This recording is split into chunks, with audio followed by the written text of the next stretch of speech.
So I haven't made a vlog for 2 days, and it's because it's just been hectic. But last night, even when it was 10 o'clock, and I realized, oh, I need to make a post, and I just couldn't, because sometimes I have so much to say, it's too much to say, and I don't even know if it's valid. I mean, of course it's valid in terms of it's my thoughts, but do I always need to be? So this was an experiment of sharing, and now I'm getting to this place where I've been writing a lot, and so I guess I don't know if I feel like my writing is better than my speaking, because I tend to run on in my thoughts when I'm speaking like this. But I'm posting because I had made a commitment to. I actually made a commitment to post once a week, so I've actually gone beyond that, I suppose. But I still feel this sort of commitment that needs to be followed through. So I'm not going to just drop off. But there's so much wisdom floating around that I read. So many people are in such a good place, and that is so good. My heart is filled with that knowledge. Of course, I'm reading all this stuff on groups, on forums, on Facebook, that are people who are on a spiritual path, whether they call it that or not.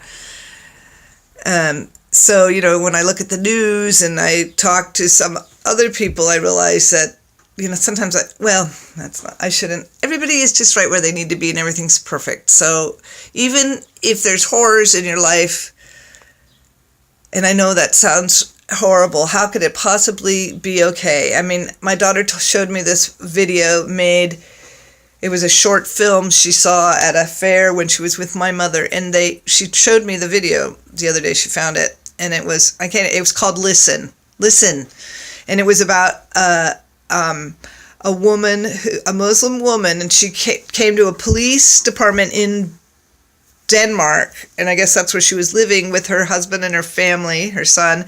She came, but she was wearing the full burqa. She had her face fully covered, and she's using an interpreter to tell her story. And she's telling them, the police, that she's left her husband. She can't go back. He's going to beat her. He's beaten her and continues to beat her, and she can't go back.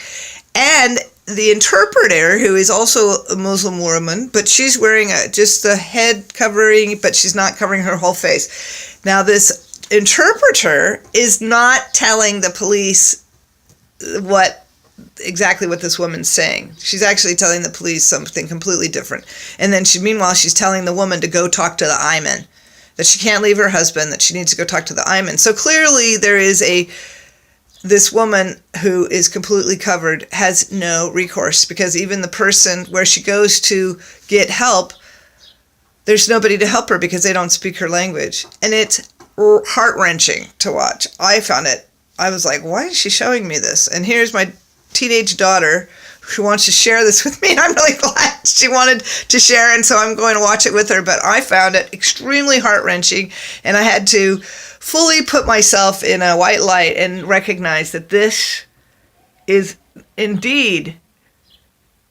dramatization of an experience that truly happens. I know it. And what can I do about it? Except for, all I can do is make myself a better person and be more loving and kind in the world. That's all I can do. I mean, I can write letters. What can I do? Except for be a loving person and hold that woman or any person who is suffering in the light. That's all I can do at this moment. If I have something comes into and things have come into my orbit, into my world, and I can make a difference, I'll do that. I'm not afraid to speak up. So, it isn't always easy. But we also You know, we share this existence together. Here we are in this world, and probably the best thing we can do is be kind. Be kind and loving and sharing and remembering that everybody is on a journey, and to send more love out. So I'm sending out love, more love. I'm going to go sit down and meditate now and send even more love. Blessings to you all.